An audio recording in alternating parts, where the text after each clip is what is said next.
Anyway, Austin Theory, what have they done to my boy? He did a backstage interview, and it was more noticeable here because he's a guy that wants to look at people he's talking to and wants to, as a cocky heel, you know, you could tell he was trying not to look at the camera because they're still telling, for whatever reason that Vince had in his demented mind, the talent still in a pre-tape backstage with an interviewer will not look at the camera because Vince didn't like that. So he's trying to look everywhere around this giant camera on the shoulder of a 6-foot fucking grown adult man that's 3 feet in front of him. But he knocked Drew McIntyre and said Wales is Europe's Winnipeg, talking about his match in Cardiff, and that was pretty good. Winnipeg is Canada's Kansas City, by the way. And so he knocks Drew McIntyre, and then Drew comes up behind him and puts his hand on his shoulder. And when Theory and looks around, Drew McIntyre just says, "You and me in the ring now." And they go to the break. So now Drew McIntyre can just walk up and make a match with somebody on a network TV program with 3 minutes notice. So it's good to know he's got that power, because when we come back, there it is. There's the match. Theory versus Drew McIntyre. And this is ridiculous. This guy was going to be the chosen one. He got the Money in the Bank briefcase. He was Vince's protege. He's a tremendous worker. Which one are you talking about? Theory. Oh. He's got the physical tools. Everything. And now just whatever he did to piss whoever off since Vince has been gone, he's a flunky. And the only reason he's clinging to that Money in the Bank briefcase by a thread, and that's the only thing he's got in his back pocket. And he had that before they started this teardown project. So now it's Theory versus Drew, and Theory for backup brings out Otis and Gable.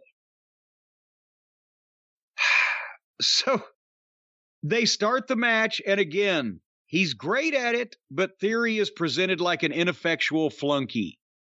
Chop Drew McIntyre. McIntyre doesn't sell it and looks at him. Bumps Theory around effortlessly at will. Theory gets on him for a good 30 seconds, and then McIntyre comes back. And then Beals Gable into the ring. And then Otis drags the fucking guy out, and they just call for the bell disqualification. So a nothing match short. Theory gets little. He's accompanied by mid-card comedy figures.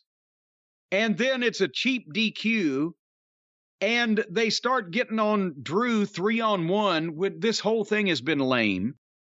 And then music plays, and here comes Johnny Sameface. And I'm, my God, now Johnny Sameface is making a save for Drew McIntyre. But fortunately, no, he didn't. He got in with a flurry. But then the heels took him down and got on that fucking minuscule dwarf for a second.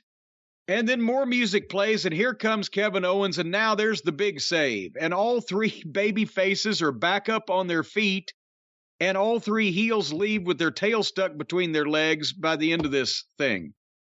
So they kept trying to do something in this segment, but it didn't do anything for anybody. It certainly didn't do anything for Austin Theory. It didn't really do anything for Drew McIntyre. Gable and Otis are past their expiration date at this point to begin with. It lasted barely a few minutes, and all they did was set up a 6-man tag for the main event of this same program with these people that we've already been looking at for fucking 20 fucking minutes. Between the promo and the match and the angle and the blah saves and the... It's like they've only got 6 people on their roster, Brian. Same ones every week in multiple segments for multiple periods of time. And now it's multiple shows. Because these guys are on Raw. Yeah, because now which the brand split's ignorant to begin with. And we've talked about that. But They only observe it whenever they want to, and otherwise people just show up on whatever program. Besides what you think about Gargano, and I'm not a big fan of his either, but if you look at this objectively, maybe I'm wrong, but are the fans even reacting to him? They play his music, he ran out there, but did they pop for Johnny Gargano coming out there? Or did they just sit there and watch? Well, because they pipe in noise, obviously, but you can kind of tell what's real and what isn't. The ones that liked him before like him again, and the people that didn't like him before don't give a shit about him now. And it depends on, they brought him back in, where was it, Toronto, with the biggest per capita audience of really smart fans. Toronto's a place that would like Gargano, and if they went to fucking St. Petersburg, well, no, Florida, he's probably all his family down there. If they went to fucking Burleson, Texas, they might not be as fond of him. But again, if anybody is deluding themselves into thinking that Johnny Sameface is going to be any kind of difference maker in ratings or tickets or pay-per-view or fucking merchandise or whatever the fuck, come on.